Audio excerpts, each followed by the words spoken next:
Thank you. I wish to begin the end of my congressional career by publicly thanking for the last time as their representative the people of the 22nd District of Texas. Everything I have ever been able to accomplish here, I owe and dedicate to them. It has been an honor and a privilege to serve them here. And Mr. Speaker, the real speaker, he's on his way.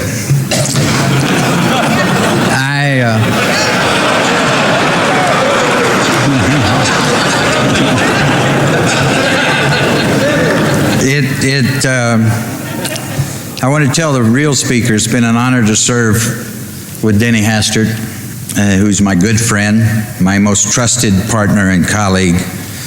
And I want to take just a moment to congratulate him, myself, on becoming the longest serving Republican speaker in history.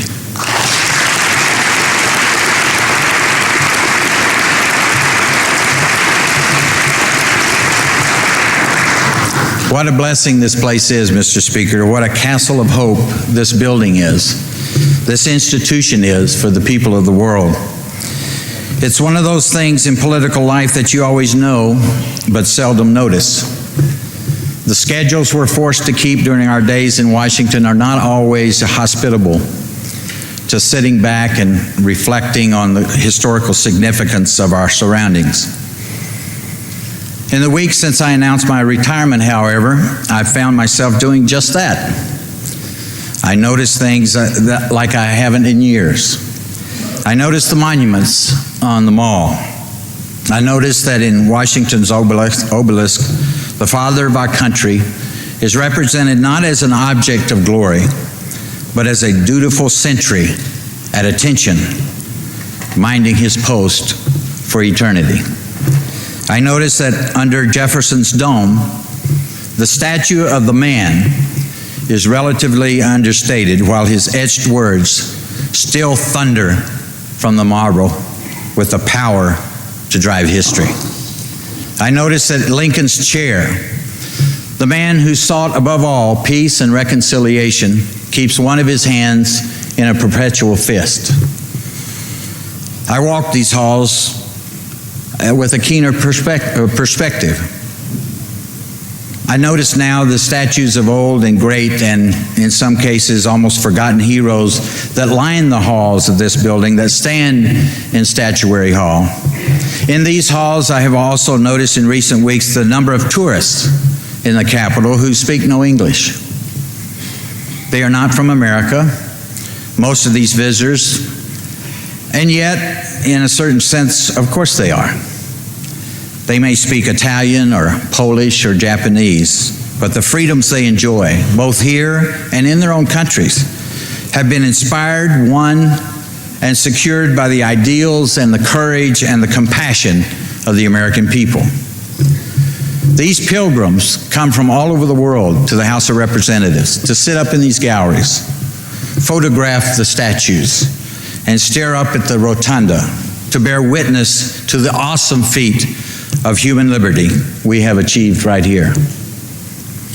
The dome above us, Mr. Speaker, is a lighthouse, a star even, by which all the people in the world, no matter how oppressed, how impoverished, how seemingly without hope, can chart a course towards security, prosperity, and freedom. It is worth considering, though I'll admit it is considerably easier to consider after you've announced your retirement, whether the days we lead here, the debates we wage, the work we do is always worthy of the elevated ideals embodied in that dome. I submit that we could do better, as could all people in all things at all times, but perhaps not in the way some might think. In preparing for today, I found that it is customary in speeches such as these to reminisce about the good old days of political harmony and across the aisle camaraderie, and to lament the bitter, divisive partisan rancor that supposedly now weakens our democracy. Well, I can't do that. Because partisanship, Mr. Speaker, properly understood, is not a symptom of democracy's weakness, but of its health and its strength, especially from the perspective of a political conservative. Liberalism, after all, whatever you may think of its merits, is a political philosophy, and a proud one, with a great tradition in this country, with a voracious appetite for growth. In any place or any time on any issue, what does liberalism ever seek, Mr. Speaker? More. More government, more taxation, more control over people's lives and decisions and wallets. If conservatives don't stand up to liberalism, no one will. And for a long time around here, almost no one did. Indeed, the common lament over the recent rise in political partisanship is often nothing more than a veiled complaint instead about the recent rise of political conservatism. I should add here that I do not begrudge liberals their nostalgia for the days of a timid, docile, and permanent Republican minority. If we Republicans had ever enjoyed that same luxury over the last 12 years, heck, I'd be nostalgic too. Had liberals not fought us tooth and nail over tax cuts and budget cuts and energy and Iraq and partial birth abortion, those of us on this side of the aisle can only imagine all the additional things we could have accomplished. But the fact of the matter is, Mr. Speaker, they didn't agree with us. So to their credit, they stood up to us. They argued with us, and they did so honorably on behalf of more than 100 million people, just like we did against President Clinton and they did against President Reagan. Now, it goes without saying, Mr. Speaker, that by my count, our friends on the other side of the aisle lost every one of those arguments over the last 22 years, but that's beside the point. The point is, we disagree. On first principles, Mr. Speaker, we disagree. And so we debate, often loudly and often in vain, to convince our opponents and the American people of our point of view. We debate here on the House floor, we debate in committees, we debate on television and on radio and on the internet and in the newspapers, and then every 2 years we have a huge debate. And then in November we see who won. That is not rancor, that is democracy. You show me a nation without partisanship and I'll show you a tyranny. For all its faults, it is partisanship based on core principles that clarifies our debates, that prevents one party from straying too far from the mainstream, and that constantly refreshes our politics with new ideas and new leaders. Indeed, whatever role partisanship may have played in my own retirement today, or in the unfriendliness heaped upon other leaders in other times, Republican or Democrat, however unjust, all we can say is that partisanship is the worst means of settling fundamental political differences, except for all the others. Now, politics demands compromise. And Mr. Speaker, and even the most partisan among us have to understand that. But we must never forget that compromise and bipartisanship are means, not ends, and are properly employed only in the service of higher principles. It is not the principled partisan, however obnoxious he may seem to his opponents, who degrades our public debate, but the preening, self-styled statesman who elevates compromise to a first principle. For the true statesman, Mr. Speaker, we are not defined by what they compromise, but what they don't. Conservatives, especially less enamored of government's lust for growth, must remember that our principles must always drive our agenda and not the other way around. For us, conservatives, there are two such principles that can never be honorably compromised: human freedom and human dignity. Now, our agenda over the last 12 years has been an outgrowth of these first principles. We lowered taxes to increase freedom. We reformed welfare programs that, however well-intentioned, undermined the dignity of work and personal responsibility and perpetuated poverty. We have opposed abortion, cloning, and euthanasia because such procedures fundamentally deny the unique dignity of the human person. And we have supported the spread of democracy and the ongoing war against terror because those policies protect and affirm the inalienable human right of all men and women and children to live in freedom. Conservatism is often unfairly accused of being insensitive and mean-spirited, sometimes, unfortunately, even by other conservatives. As a result, conservatives often attempt to soften that stereotype by overfunding broken programs or glossing over ruinous policies. But conservatism isn't about feeling people's pain, it's about curing it. And the results since the first great conservative victory in 1980 speak for themselves. Millions of new jobs, new homes, and new businesses created thanks to conservative economic reforms. Millions of families intact and enriched by the move from welfare to work. Hundreds of millions of people around the world liberated by a conservative foreign policy's victory over Soviet communism. And more than 50 million Iraqis and Afghanis liberated from tyranny since September the 11th, 2001. To all the critics of the supposedly mean-spirited conservative policies that brought about these results, I say only this: compassionate is as compassionate does. Now, when I say that word, Mr. Speaker, compassionate, my thoughts turn to one person, my wife, Christine.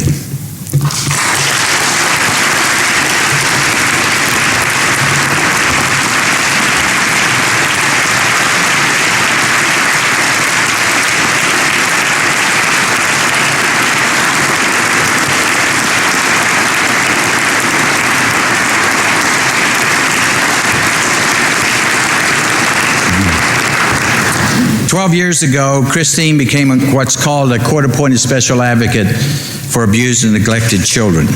And soon thereafter, we became foster parents ourselves to 3 such children. Over the last 10 years, I have spent more time and energy on the plight and needs of abused and neglected children than on any other single issue. It's an issue that transcends politics, let alone partisanship, and one that will continue to command a disproportionate amount of my time as a private citizen. I am concerned, however, about whether it will receive the attention it deserves here in Washington, D.C. And because this is the last time I may ever command the attention of the House and of the national media, I will make one more plea before I go. The catastrophe of America's child welfare and foster care systems is a national outrage, a government failure, and a bipartisan embarrassment. Congresses, administrations, governors, and state legislatures of every party and ideological bent for almost 100 years have thrown abused and neglected children into a vicious cycle of violence, fear, and instability. Children who have already been beaten and betrayed by the people supposed to love them the most are routinely tossed from one temporary placement to another, often 10 to 20 times during their most formative, vulnerable years. The system we have created still includes perverse economic incentives that deny children permanent homes, and in some states still lacks meaningful child monitoring or even background checks for prospective foster parents. The courts charged with overseeing each case are overrun with unrelated duties. So the thankless, unexciting work of looking after foster kids is just set aside in favor of more glamorous cases on the docket. Bureaucracies layered one on top of another consign these children to the perdition of government foster care for years at a time, and with little or no effort made to finding them permanent loving, forever families. Instead, every few months, these children throw their despair and distrust into a black plastic trash bag, along with their few belongings, and head off to the next place, the next letdown. They are abused and neglected long before they ever reach our abusive and neglectful foster care system. And once in, things often only get worse. Children are dying, Mr. Speaker, inside and out. And it's our fault. There is legislation now waiting in the Senate to help expedite interstate placement of foster children, and within its narrow focus, this bill will do some good on the margins of some cases. And I'm proud of what little I have been able to accomplish for these children over the years, but in truth, I have only moved molehills, not mountains. So I leave you today not by asking that someone take up this cause, but by asking that all of you do. That you listen to the stories of these children and the stories that they tell, and study the broken system we have created for them, and help them. For God's sake, help them.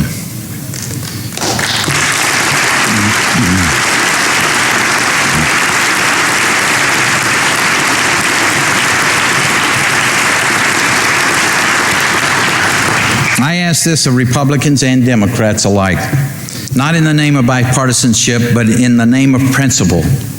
Which brings me back, Mr. Speaker, to those memorials and those statues.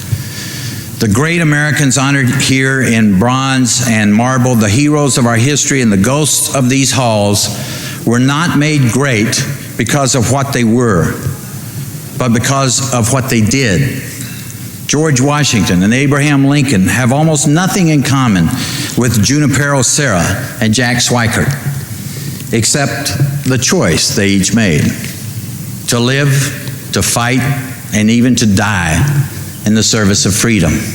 We honor men with monuments, and not because of their greatness or even simply because of their service, but because of their refusal, even in the face of danger or death, to ever compromise the principles they served.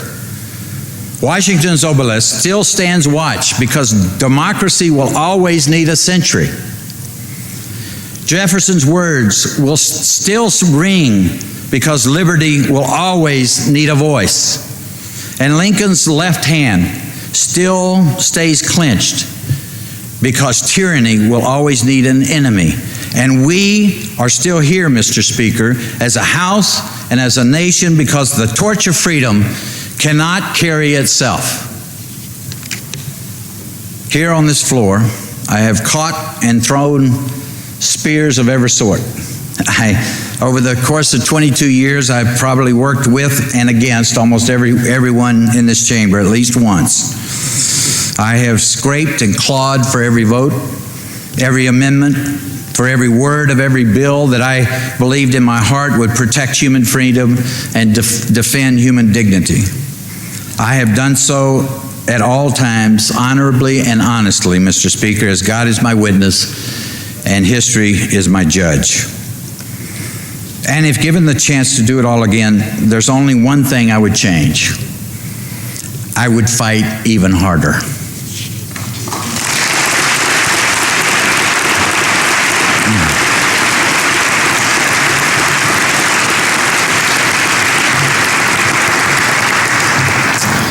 This place has given me so many memories, so much life. For 22 years, I have served as best I knew how. In this house, I found my life's calling and my soul's Savior.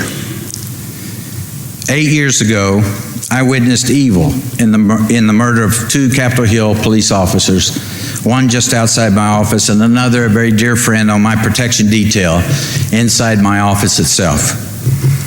And 5 years ago, I witnessed unparalleled courage as their surviving comrades stood at their post inside this building during the frantic evacuation on 9/11.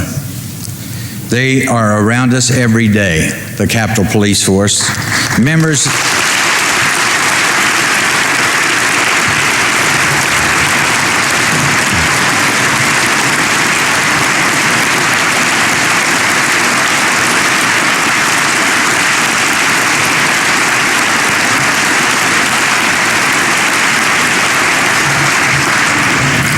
I tell you, those police officers are members and staff's own personal army of guardian angels.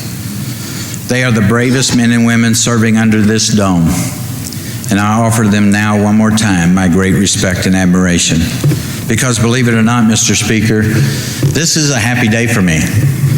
Though admittedly perhaps not as happy as it is for some of our old friends on the other side of the aisle. But nothing, not this retirement, not tough losses or old wounds, can detract from the joy that I feel and the blessings I offer to this House and its members. I say goodbye today, Mr. Speaker, with few regrets, no doubts. And so with love and gratitude for friend and foe alike, patriots all, I yield back the floor of our beloved House, and I exit, as always, stage right.